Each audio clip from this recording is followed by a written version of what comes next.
maniobra con todo lo que ha hecho su gobierno para recortar presupuestos, si se puede recortar más para pasar a la pobreza franciscana, y si con la reunión de hoy también les va a pedir que se inicie ya la elaboración del proyecto de presupuesto para el próximo año. Sí, sí hay siempre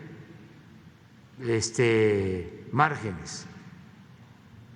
Tenemos que cuidar todos los gastos de operación.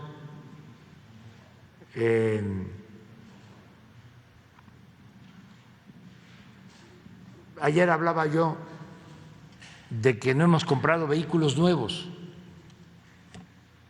¿Cuándo se había visto eso?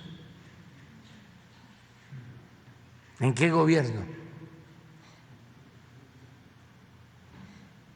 Si lo primero eran los carros, aviones, todo eso ya no existe. Y el ejemplo lo da Presidencia, porque también recuerdo que el último año del presidente Peña, 2018, Presidencia ejerció 3.600 millones de pesos y nosotros ejercimos el año pasado como 600 millones. Y no ha pasado nada. O sea, no se ha debilitado el gobierno. Hemos seguido trabajando sin problema. Entonces, en todos lados hay forma de hacer esfuerzos para hacer ajustes y sobre todo también no permitir la corrupción. Es que siempre lo he dicho y me voy a seguir repitiendo. La corrupción no es una pandemia, es una peste. La corrupción es el principal problema de México. Era lo que impedía avanzar. Un país extraordinario, con muchísimas riquezas naturales, con un pueblo bueno, trabajador,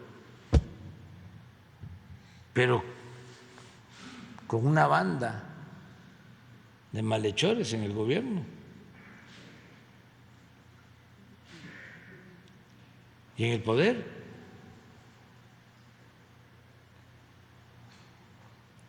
La corrupción es la causa principal de la desigualdad económica y social, la corrupción.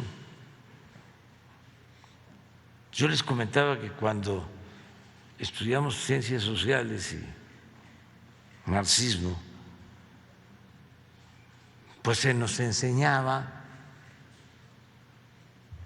ahora ya no hay marxismo ni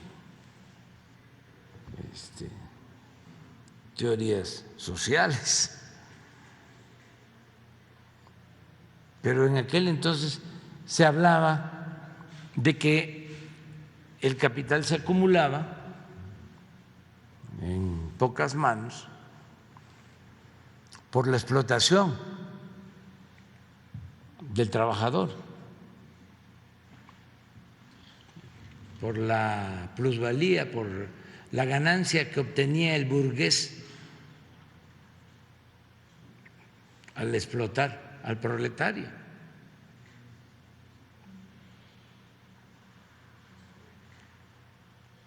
Eso era en esencia el marxismo, y que por eso la lucha de clases. Pero en nuestro país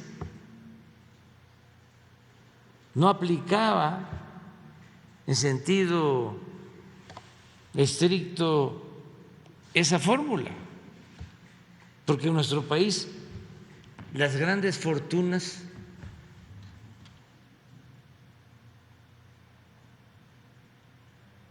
muchas fortunas que se acumularon, hay excepciones, no podemos generalizar, pero la mayoría de las fortunas de México se construyeron al amparo del poder público, mediante la corrupción.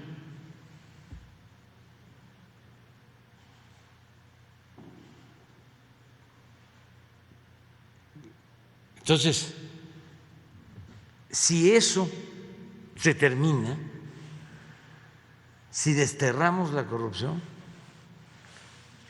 el país renace.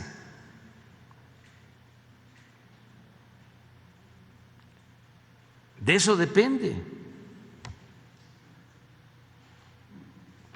Y también de un recto proceder, lo que decía Juárez, que el servidor público se acostumbre a vivir en la justa medianía.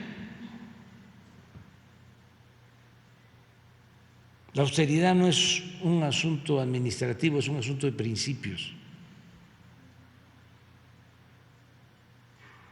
Entonces yo sí pienso que todavía podemos avanzar más sin despedir trabajadores.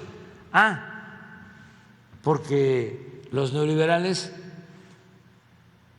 inventaron lo de la austeridad, la variable austeridad, pero siempre pensando en despedir trabajadores y en recortar salarios a los de abajo. A mí me costaba un poco explicar en Europa a personas de izquierda, cuando les hablaba yo de austeridad, porque no querían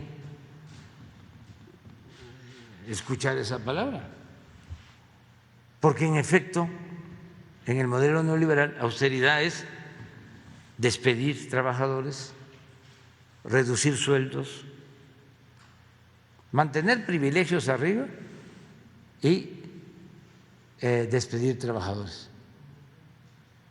Lo que hicieron durante mucho tiempo en Pemex, por ejemplo, que creció y creció el número de trabajadores de confianza que cobraban muchísimo y el discurso era de que costaba mucho la nómina de Pemex, porque había muchos trabajadores y por eso despidos masivos de trabajadores. Pero arriba seguían creciendo y eran menos que los de base o los sindicalizados, pero proporcionalmente recibían más. Ese era el concepto de austeridad, muy distinto a lo nuestro. Aquí es de arriba abajo. Entonces sí hay forma, ¿eh? Y lo otro que me preguntaste es…